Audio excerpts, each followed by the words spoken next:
नमस्कार, मैं हूं प्रभाकर मिश्रा। कोर्ट कचहरी और कानून की खबरें बताता हूं। कानूनी किस्से कहानी की आज की कड़ी में कहानी भगवान के अदालत जाने की। राम मंदिर बनना चाहिए और हम कहते हैं कि सरकार कानून बनाए, कानून बनाकर मंदिर। बनारस ज्ञानवापी विवाद में भगवान शंकर के भक्त अदालत गए हैं, लेकिन अयोध्या के मंदिर मस्जिद विवाद में भगवान स्वयं अदालत के चौखट पर खड़े थे। भगवान अदालत के चौखट पर स्वयं खड़े थे या उन्हें भक्तों ने खड़ा कर दिया था, इस पर बाद में चर्चा करेंगे।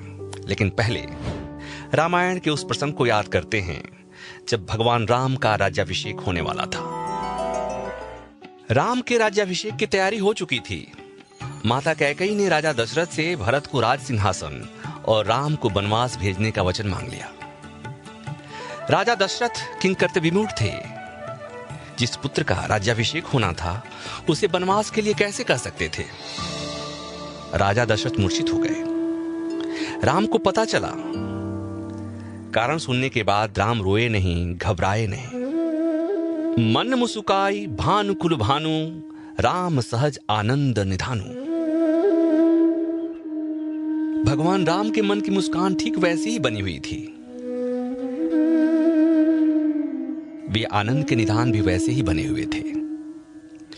भगवान राम ने बिना कोई सवाल किए वनवास जाने का फैसला कर लिया। राम चाहते तो अपने अधिकारों की दुहाई दे सकते थे और कैकेयी की इस मांग को मानने से इनकार भी कर सकते थे। कह सकते थे कि वरदान तो पिता ने दिया है, वो भला वनवास क्यों जाएं? लेकिन राम ने ऐसा नहीं किया। यही नहीं, लंका विजय के बाद जब श्री राम पत्नी सीता के साथ अयोध्या आए तो एक धोबी ने सीता के चरित्र पर उंगली उठा दी। राम ने सीता का परित्याग कर दिया। धोबी से कोई सवाल नहीं किया, चरित्र पर संदेह का कोई सबूत नहीं मांगा। ऐसे थे भगवान राम। तभी तो उन्हें मर्यादा पुरुषोत्तम कहा गया। ऐसे में मन में सवाल आता है कि त्रेता युग में भगवान राम के जन्म स्थान को लेकर कोई विवाद हुआ होता तो क्या राम अदालत गए होते? जवाब है शायद नहीं। फिर कलयुग में राम ने जन्मस्थान के लिए अदालत का रुख क्यों किया? यह कहानी बहुत रोचक है। अयोध्या विवाद की औपचारिक कानूनी लड़ाई की शुरुआत तो 1885 में हो गई थी, लेकिन 1889 तक किसी भी हिंदू पक्ष ने विवादित जमीन के भूमि स्वामित्व की मांग नहीं की थी। हिंदू पक्ष ने केवल पूजा पाठ और मंदिर के प्रबंधन की मांग की थी। जमीन के मालिकाना हक की मांग किसी ने नहीं की थी।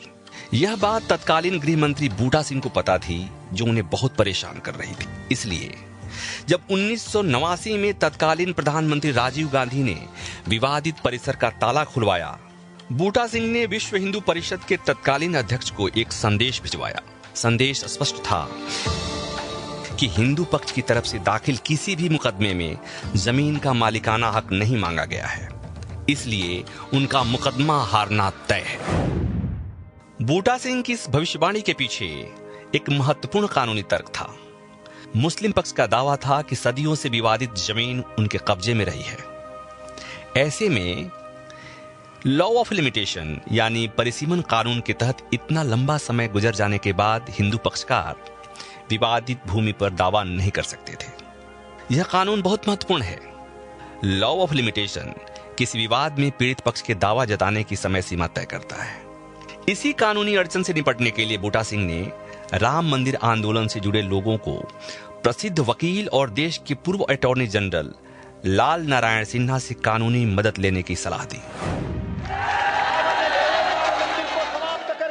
आंदोलन से जुड़े नेता देवकीनंदन अग्रवाल और कुछ लोगों को पटना भेजा गया।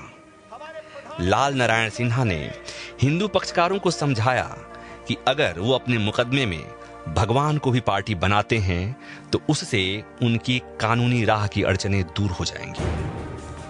पटना में ही लाल नारायण सिन्हा की सलाह पर रामलला विराजमान और स्थान श्री राम जन्मभूमि को कानूनी अस्तित्व देने का फैसला हुआ, क्योंकि लाल नारायण सिन्हा को पता था कि भारतीय कानून के अनुसार हिंदू देवी देवता मुकदमा भी कर सकते हैं और उनके खिलाफ मुकदमा भी चल सकता है।